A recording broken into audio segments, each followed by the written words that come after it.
What is up, guys? Rick Kakis here, and today we're going to be discussing Destiny 2, and that's because we got a bunch of brand new Destiny 2 information. Mainly, we have new details about the first expansion coming in December. Definitely stay tuned for that. But firstly, we got a bunch of little things that I'm sure a lot of you guys would be interested in. These little things are coming from an interview that Luke Smith did where he answered Destiny 2 questions from fans. Here are the high points. Now, firstly, Luke Smith said that something special that they haven't announced yet is going to be coming to Destiny 2 for veteran players. So if you're coming from Destiny 1 and you've connected your accounts properly, you're going to get some sort of special reward. What that reward isn't necessarily outlined. However, the way he said it, which was, quote, "You're gonna enter the world a little different from everyone else."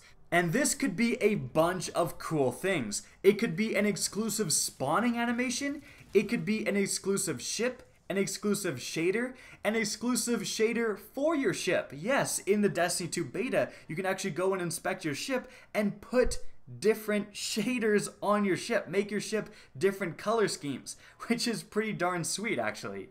But regardless, I'm very interested to see what this reward is. Next up, Luke Smith says that private matches are 100% coming, he just doesn't say when. Hopefully sooner rather than later. Private matches are definitely great to have, and if Destiny is going to have some sort of competitive scene, they have to happen. Moving on from there, Luke Smith says that you can change damage types of any non-exotic energy weapon. So you are not going to be bound to a void, let's say, hand cannon energy weapon. You can change it to arc or solar on the fly. And we assume this because these weapons, even in the beta, have elemental mod slots, but Luke Smith confirming it is definitely good news, and this gives each player a lot of viability. Heck, you can presumably change on the fly, like you can use your favorite energy weapons, and if you're doing a Nightfall that has a lot of, arc shields, just mod it to arc. And then if you're doing a strike with a ton of solar shields, mod it to solar on the fly, which is definitely a pretty sweet option in customization. Now remember, in Destiny 2, you're going to do more damage against shields with any type of elemental damage. If you match that element, so if you're shooting an arc shield with an arc weapon, that shield is going to explode and damage enemies nearby. So that's the advantage you get. And lastly, guys, instant meme potential. They have already nerfed fusion rifles from the beta. Now, the main ingredient was definitely the go-to power weapon. It was just insane. Like, as someone who didn't really use too many fusion rifles in Destiny 1 and then came into the D2 beta and was getting 5-man feeds, like quads regularly, it was a little insane. So they did nerf it. It does make me potentially a little bit worried because we had such a small sample of weapons to use. Are there going to be, other fusion rifles that aren't as good as the main ingredient? The main ingredient could have been the best one out there, but in any event, Bungie has already, Destiny 2 hasn't even begun, and they've already nerfed fusion rifles. Oh my goodness. Alright guys, now moving on from there, the big news for today is brand new details on the new Osiris-themed expansion coming in December. Now, those two pieces of information that I just said have come a while back from various sources. Firstly, we know this expansion is Osiris themed because we already have an image of the first two expansion symbols that came with the expansion pack. I mean, Bungie sold the expansion pack, so they had to give us like a little bit of details so we know we have the Osiris symbol and then we have the symbol for the war mines.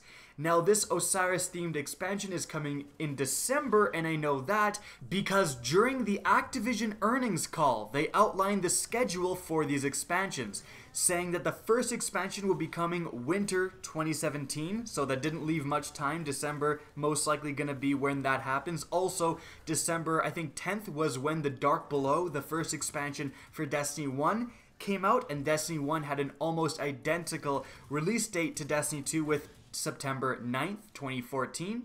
And then the second expansion, the Warmine expansion, would be coming out spring 2018, according to this same earnings call. Now, one of the biggest things going into this expansion for Bungie is definitely that the first expansion for Destiny, The Dark Below, was considered by many, including myself, to be pretty underwhelming. It didn't really add a bunch of good content aside from the raid. So they're really going to have to step it up for this new Osiris expansion if they want to differentiate themselves from what happened in Destiny 1. So, what new is coming to this Osiris expansion? Now, all of this new information is coming from a Kotaku article written by Jason Schreier, who is the best source for Destiny leaks. He's leaked several things in the past and always been correct. That's linked in the description down below if you guys want to check it out. Well, firstly, it's called The Curse of Osiris. And this DLC's story revolves around us saving Osiris, the actual character Osiris, from the Vex. So Osiris is a pretty interesting character within Destiny. Now my lore is a little rusty, so forgive me, but essentially Osiris was a warlock, and a very powerful one at that. Now Osiris always quested for the truth, and although he served as a speaker's apprentice for a time, this quest for the truth actually put him at odds with the speaker's teachings. Like, he started to question the Guardians and the Traveler and became kind of obsessed with unveiling what the deal was with the darkness. It was actually Osiris that dove into questions like the Vault of Glass. He did a lot of research about the Vault of Glass, and it's implied that he was the one who inspired Kaber and his Legionless to go into the vault, and they're actually the people who the Vault of Glass gear is their lost gear. Now, Osiris being taken by the Vex in this DLC is really interesting because it's actually said in the lore that Osiris came, quote, too close to understanding the Vex. Like, he was the one that was just right there with finally understanding what the Vex were all about. So perhaps the Vex taking him could be as a result of him trying to study them too closely, or perhaps he actually figured it out, which is really interesting. Now, continuing on with the content this DLC is supposed to offer. Firstly, the Curse of Osiris is reported to come with an entirely new patrol area on Mercury. So that is pretty sweet, and usually it's not just one area. We get several different patrol areas. Essentially, Mercury will become a new planetoid to explore, like when they added the Dreadnought. There were several different areas you could go there, and also when they added the Plague Lands with the Rise of Iron, there were several different areas you could go there as well. So that's always really exciting. A new patrol area doesn't just mean new patrol missions, and in Destiny 2, I mean, we've seen how much content is actually in these patrol areas. Each patrol area has a unique planet faction. Like we saw with Devrim K in the European Dead Zone, he's actually offering legendary endgame gear for EDZ tokens that you get for doing various patrol activities, just doing things around the world. Likely, a character, an NPC like him, is going to be on each different planet, and when Mercury arrives with the Curse of Osiris, there's likely going to be a whole new one offering entirely new gear there as well, which is really sweet. And in addition to that, there's also going to be a new social space on Mercury. Yup, it's the Lighthouse. The place that you could only go after going 9-0 in Trials of Osiris is apparently now becoming a proper social space with the Curse of Osiris. And that's because, of course, now there is no more Trials of Osiris. It's been replaced with Trials of the Nine. Definitely check out the video that's annotated right now. And guys, adding a new social space is a lot more interesting than it may sound, because every time in Destiny that we got a new social space, firstly with the Reef, and then secondly with the Iron Temple, we had a bunch of new things to do, because they populated these social spaces with all new NPCs offering, again, new things to do. Think of Shiro 4 offering those big bounties for doing stuff within the Archon's Forge. Think about all of the new factions represented in the Reef. Heck, Brother Vance with Trials of Osiris was in the Reef. We also had different factions for leveling up your Prison of Elders ranking and so on with Varix. So we're going to likely get, with this new social space, new NPCs representing those new activities and new factions as well.